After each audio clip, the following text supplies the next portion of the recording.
Welcome back, everybody. My name is Tank, and today we're talking about Bitcoin, Ethereum, and Cardano. I'll be giving you guys my thoughts about where we are in the market, as well as where I think we might be heading in the near future.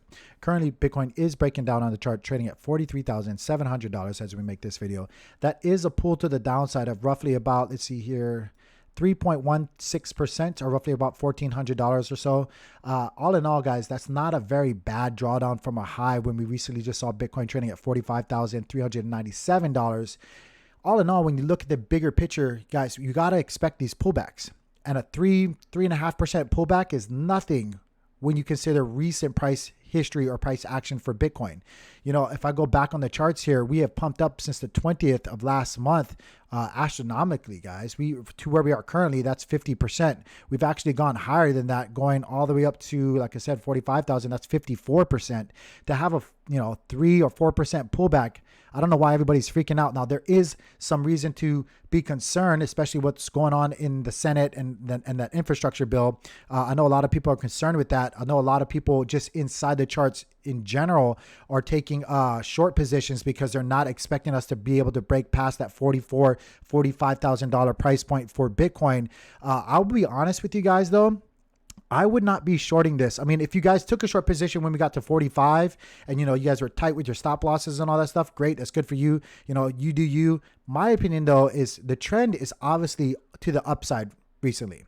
Now, again, I told you guys before that I wasn't going to be totally bullish until we actually flip our recent level of resistance, which was right around that $42,000 price point for Bitcoin. Again, I'll show you, I got that from recent price action that was here, and here we have since then broke through that and are well above it. We need to stay above that for the trend to be intact. And I do think, honestly, that we will survive this Sunday and keep the trend intact to the upside. Let me show you guys some basic TA that I have charted here. And this is just a simple trend line to the upside, using it on the bottom of the candles here versus what our resistance is currently, guys. If we just range to the upside, just ping-ponging back and forth here, that's totally fine. We can do that. That's normal. That's still bullish, guys. So even if price action came all the way back down to this bottom support line, and that'd be $40,000, honestly, guys, all in all, that's still coming down to a support line, and the trend would still be intact of us pushing to the upside. We got to expect pullbacks and sell-offs when we're expecting higher price points. That's just the way the market moves. So right now, when everybody's saying, I told you so, this is the moment, we're going to short it all down to the ground, I really don't think that that's feasible. I don't think that's realistic, guys. I really just don't think that's realistic. I think that's people being hopeful. I think that's people maybe revenge trading because they lost it all here when they were shorting the market. And like I told you guys on the 20th, I told you guys back then, don't get caught in a hairy situation where you're just kind of going with what everybody else is supposedly doing because that's what they're doing, and you're not actually looking inside and outside of the charts to get your information to draw your conclusion. Right now, with everything considered, that infrastructure bill, the recent trend of pushing to the upside, everything, I still don't think that this is a good time to short the market. Just when you think that you have everything figured out, that's when the market likes to flip it on you and put you on your head, guys. So I'm just saying, in my opinion, this looks totally normal. I'm not freaking out one bit about it, even with the infrastructure bill and those senators who are, threatening cryptocurrency, which is a whole nother video and too much to talk about right now. I still do not think that this is the short moment. I think maybe if you got it up at 45, sure, short resistance, right? You can short resistance all day long, but again, tight stop losses. Right now on the 4-hour time frame, let's just jump into some basic chart reading right here. You can see that the RSIs are pointing downwards. Money flow is still in the green. Right now on the 3-hour time frame, we're looking same thing. RSIs are pointing together. Money flow still actually just flipped on over into the red. 2-hour time frame pointing downwards, still in the green on the 2-hour time frame. 1-hour time frame. 1-hour time frame looks a lot better, guys. This is actually giving us a really good idea of what's currently happening within the market. Right now, the RSIs look like they're kind of rounding right here. We are starting to form an anchor wave. We are still in the green as well. Guys, I think, honestly, once options open up later today, I think it's 4 o'clock Central Time. That's my time zone. I think once options open up, we might see some volatile price action. We might dip down a little bit to satisfy some short sellers. But honestly, guys, I think quickly, therefore, after, a lot of you guys are going to get liquidated and the price action is going to pump right back up. Right now, again, we're still above that 50 EMA on the 1 hour. On the 4 hour, we're still above all of the EMAs right now. This looks really, really healthy and needed. We got to expect these pullbacks with price action to the upside, guys. We have to expect that. Don't get fooled out just because you see a little bit of price action pull down on Bitcoin's chart. They're needed. They should be expected. You should be welcoming it. If they don't have pullbacks, that's when you should be concerned, guys. So right now, yeah, like even so, to give you guys an example, I don't know if you guys have noticed this, just in the time frame of me making this video, we've gone from $43,600 something to $43,900, guys. I really, you know, it could go either way, to be honest with you. But right now, if the trend is your friend and you're going with the overall sentiment and you're going with the overall price action that has recently taken place for Bitcoin, I wouldn't short the market. At least I wouldn't be overextending. You do you, boo, but like I definitely would protect my neck, you know, Wu-Tang. Yeah, look at that. We're going to be maybe getting back up into $44,000. Then you're not talking about much at all as far as price action to the downside. Anyway, that's what I'm seeing currently, guys. Like I'm saying, I think what's going to happen is we might dip down just a little bit further. Even if we get down into $43,000 price point for Bitcoin, I think right after 4 o'clock or right when options open up, I think we might dip down a little bit, but then we'll bounce and find a lot of support and come back up. We might even close later part of today above $45,000. It's not, you know, it's not out of the question, guys. Look, just recently, yesterday, I made a video telling you guys Saturdays were for the bulls. Let me show you guys the price action that we had over an 8-hour time frame, guys. We had 4.87% movement on Bitcoin's chart. That's $2,173 in either direction in an 8-hour time frame, guys. Or this says 4 hours, but it's, you know, 2 candles in an 8-hour time frame, guys. If that happens again, we could easily get back up to $45,000. And if we close $45,000 after options open up today, you best to believe that that's a bullish sign. That's a bullish sign. Don't just go with the narrative that everybody's pushing out there. Do some homework, guys. Draw your own conclusions. I might be wrong, but I'm just going to put it out there. That's what I'm thinking is going to happen right now. So again, guys, this is what I'm predicting is going to happen. We might come down here just a little bit. Boom, right back up. Close above $45,000, which is this level right here. That was a horrible line, which is this level right here. And then that's a bullish signal for everybody else. We might see $50,000 in no time, guys. If we do, that's going to play straight into the little trend lines that I've charted out here.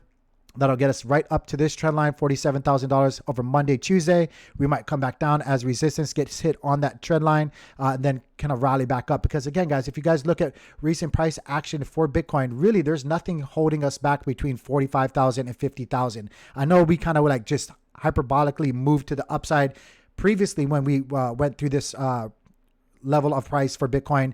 But, you know, again, if patterns rhyme, because they don't repeat themselves, but they do rhyme, that's more than likely what will probably take place, guys. But that's what I'm seeing right now for Bitcoin. Let's move on over to ETH, guys. ETH is going to look very, very simple on the charts. I just put out this trend line. I think that's the only thing that really matters. With everything that's happening technically for ETH, even outside of the charts, with all the institutions, yada, yada, yada, I still think I would not sell my ETH to anybody right now. I'm just accumulating on these dips. That's all I'm doing. I'm just buying more on these dips. And if you guys aren't doing that, that's good on you. But you know, maybe not financial advice, but I'm giving you guys some just life advice. Right now, EIP 1559 has proven itself so far. You know, I'm not saying that it's gonna make ETH deflationary like everybody else is saying, because obviously ETH doesn't have a cap supply, so that's not really a deflationary thing. But so far it has balanced it out quite well, and there's like little to none ETH on exchanges. You guys are crazy to sell your rare ETH to everybody else. You're just giving it to other people that are willing to hold through volatility. Yeah, it might come down. Yeah, it could. But honestly, if you're playing the long game, what's a year? What's 2 years? When you're expecting ETH to be, you know, 10,000, 20,000 in maybe 5 years. Nothing. That's nothing. You know, patience is rewarded in this game. Again, not financial advice, just kind of give you guys perspective on things. Do your homework in and outside of the charts to get a better idea of what possibly might be happening. Even with the legislation happening right now in the Senate and then voting on things, guys, remember that they just said proof of work and proof of stake are kind of exempt from what they're saying, which wasn't good enough for me. I want to see the entire DeFi market thrive, but ETH and Bitcoin have already been deemed not a security. They've already been kind of judged by lawmakers. They're kind of, I don't want to say they're grandfathered in, but I would not sell what they've already reviewed and made decisions on, even with this legislation. I'm not selling it. You guys are crazy. Anyway, so right now on the 4-hour time frame, guys, I'm sorry, I'll stop ranting. We're still intact with the trend, well intact with this trend, guys. We could come all the way down here to 27,000. That's totally fine. You got to remember the big picture, guys. From the 20th to where we are now, that's what, let's see here, that's 75%. So what if we come down a little bit? You guys are crazy. Look, we did it here and then we rallied again. We got to come down. We got to come down, everyone. So this is, we need to rest. This is a lot of movement to the upside, even for ETH, even for all the bullish things that ETH has been going through. This is still a lot. We need to come down. In fact, if we don't, I'll be a little bit more concerned if we don't come down. But anyway, yeah, I'm not going to really go into all the other time frames just because I don't think it's needed. I think it's the same scenario as I said with Bitcoin. If we can get through the remaining part of this afternoon, and we might see some price action dip to the downside a little bit for both or all three of these assets. But I think soon after you will see that we will catch support and rally back up. I'm just calling it now. Could be dead wrong, but I'm just calling it right now. ADA trading at 142. Again, simple. We're on this trend line. Still within this trend line. We have pumped massively since the 20th, guys. Perspective, right? Perspective. Right now, that's still a 41% gain. Guys, we got to come down on 41% gains, 70% gains, 50% gains. We got to. You guys are crazy to think that this is anything to be concerned about right now. This is healthy. This is normal. This is nothing to be running around saying, oh no, the sky is falling, because it's not. It's really not, guys. Even if we go and look at recent price action here, let me kind of blow it up for you guys here. This was yesterday, just to give you guys perspective. Yesterday we traded at 148. Then we came all the way down to 141. Basically the same thing we just did today. And then we rally right back up. You're crazy to say that can't happen again. That could just be people getting eaten up, positions getting liquidated, and you guys being faked out, guys. Just putting perspective out there. That's just my opinion, what I'm seeing in the charts, guys. I hope you guys are doing well. Be safe. Stay in profits. Peace.